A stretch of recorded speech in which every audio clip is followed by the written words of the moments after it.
बिस्मिल्लाहिर्रहमानिर्रहीम।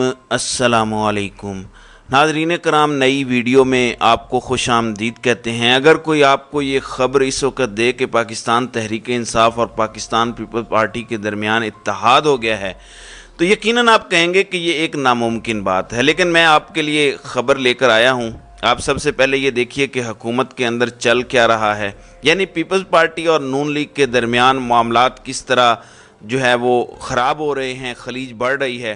दूसरी ख़बर ख़ुद पीपल्स पार्टी के अंदर से आई है और उन्होंने इस चीज़ को माना है कि ये अब एक चीज़ है जिसमें सोच विचार हो रही है।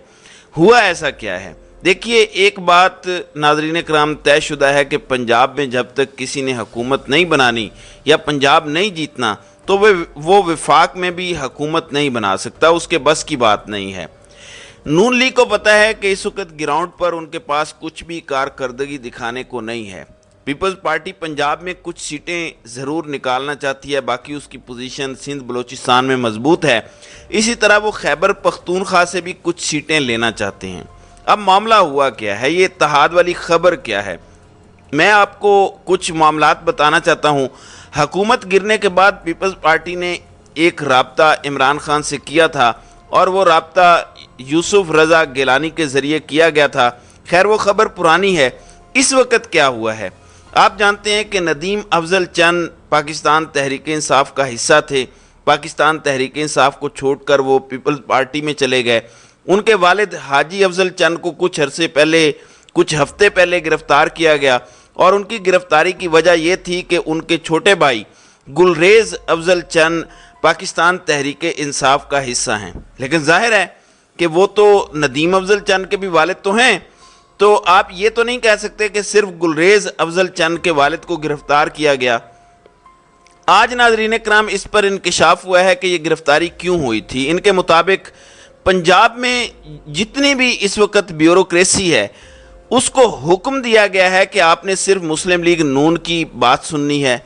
मैं आपको बताना ये चाहता हूँ कि मुख्तलिफ़ जगहों पर जो तरक्याती स्कीमें हैं वो लोग मुस्लिम लीग नून के जो इलेक्टेड भी नहीं हैं उनकी मर्ज़ी या उनकी सजेशंस पर की जा रही हैं। अब नदीम अफजल चंद ने गुफ्तगू की है जिसमें वो कहते हैं कि वो बड़ी संजीदगी के साथ सोच रहे हैं कि वो सियासत ही छोड़ दें।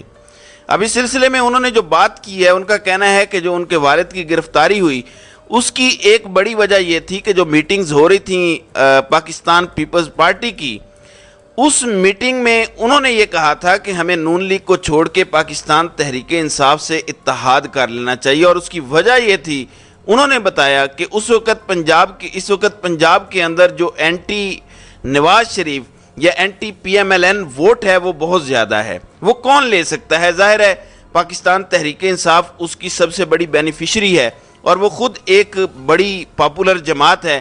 फिर दूसरे नंबर पर उन्होंने बताया कि इस सारी सूरत हाल में जाहिर है सीट एडजस्टमेंट के हवाले से पाकिस्तान तहरीक इंसाफ के साथ इत्तेहाद उनके लिए मुफीद होगा। जाहिर है ये बात बाहर आ गई, तो इस पर सबक सिखाने के लिए फौरी तौर पर यह गिरफ्तारी वाला मामला किया गया। इससे आपको अंदाज़ा हो पाएगा कि चीज़ें किस डायरेक्शन में पाकिस्तान के अंदर जाती दिखाई दे रही हैं। अब दूसरे नंबर पर पंजाब में जो डेवलपमेंट हुई है, चौधरी परवेज़ इलाही जो स्पीकर पंजाब असम्बली हैं, उनसे पंजाब असम्बली के तौर पर जो स्पीकर के तौर पर जो स्टाफ उनके पास था वो वापस बुला लिया गया। फिर मोहम्मद खान भट्टी जो स्पीकर के साथ बतौर सेक्रेटरी काम करते हैं उनको आज मुअत्तल किया गया और राय मुमताज़ हुसैन जो पार्लिमानी अफेयर के DG हैं उनका कॉन्ट्रैक्ट ख़त्म किया गया।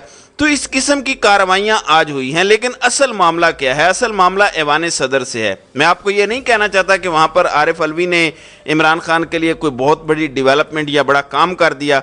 ऐवान सदर से कुछ रोज़ पहले खबर आई थी कि सदर पाकिस्तान अहले खाना के साथ हज पर जाना चाहते हैं। बिल्कुल ठीक है। फिर ये खबर आई कि वो सरकार के खाते में से जाना चाहते हैं। फिर इसकी तरदीद आ गई कि नहीं, वो अपने ज़ाती जेब से खर्च करके जाना चाहते हैं।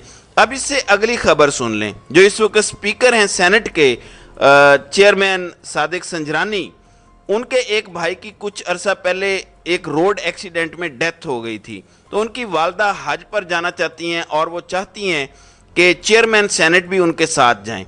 अब यहाँ बहुत बड़ा क्राइसिस है। क्राइसिस क्या है?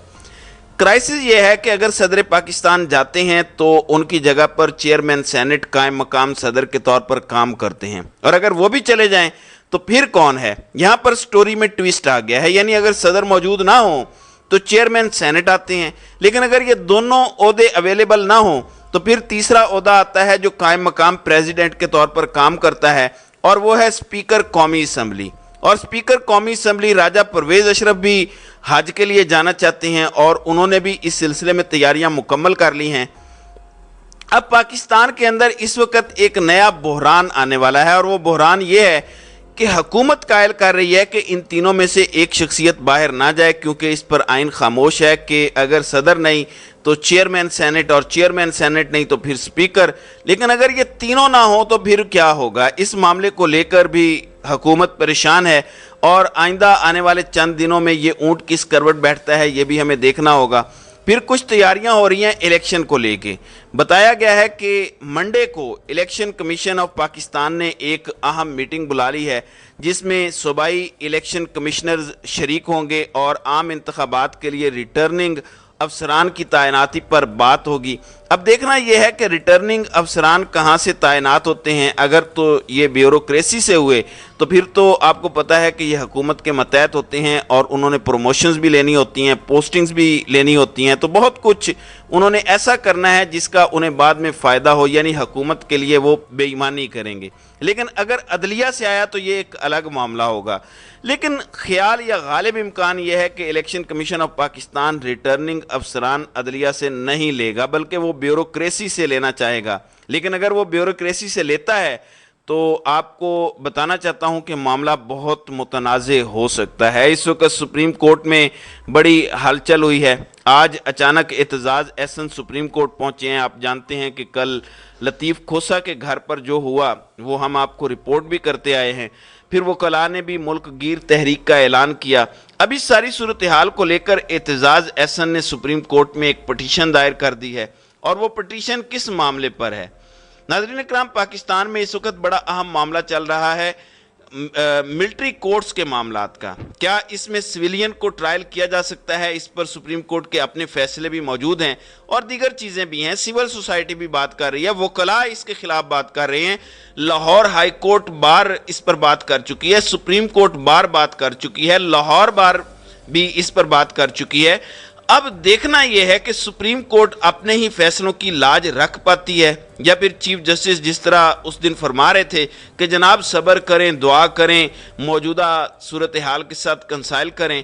तो मेरा ख्याल ये है कि शायद अभी भी वो इसी तरह दुआ शुआ का कह के मामले को डिले करेंगे। दूसरी जानिब जजिस पर हुकूमत इस वक्त बहुत दबाव बढ़ाना चाहती है। जस्टिस मोहसिन अख्तर कियानी का मामला आपके सामने है। कल अता तारड़ ने उन पर एक प्रेस कॉन्फ्रेंस की, ना सिर्फ प्रेस कॉन्फ्रेंस की बल्कि बहुत संगीन इल्ज़ामात लगाए। आज उस हवाले से Islamabad high court bar association का रद्द-ए-अमल आया, और उन्होंने इसकी शदीद मज़म्मत की और रेफरेंस को झूठा और बेबुनियाद करार दिया। अब एक एक करके हर जज जो इनकी बात नहीं सुन रहा, उसको लेकर ये हर सूरत चाहते हैं कि इस तमाशे को आगे बढ़ाया जाए और उन्हें गंदा किया जाए। फिर नाज़रीन इकराम, फवाद चौधरी का भी एक मामला है। इलेक्शन कमीशन को धमकियां देने का जो मामला था उस पर फर्द जुर्म आयद करने की तारीख मुकर्रर कर दी गई है, और 24 जून को बताया गया है कि अब फवाद चौधरी तशरीफ़ लाएं, उन पर फर्द जुर्म आयद होगी। और इलेक्शन कमीशन की FIR पर 25 जनवरी को लाहौर से उन्हें गिरफ्तार भी किया गया था। तो इसका मतलब यह है कि यह मामला अगर आगे बढ़ता है तो वो फवाद चौधरी जो कहते हैं कि कौमी असम्बली और सूबाई असम्बली का इलेक्शन वो लड़ना चाहते हैं और उनके मुखालिफिन कौंसलर भी नहीं बन सकते, तो ये एक नया ट्विस्ट आ सकता है इस पूरी गेम में, और एक नया सिनेरियो डेवलप हो सकता है। अब इस नए सिनेरियो से क्या निकलता है, इसके लिए हमें थोड़ा इंतज़ार करना होगा, देखना होगा कि आगे फवाद चौधरी के साथ होता क्या है। तो नाज़रीन इकराम, आपकी इस वीडियो के हवाले से क्या राय है, आप अपनी राय का इजहार कमेंट सेक्शन में ज़रूर कीजिएगा।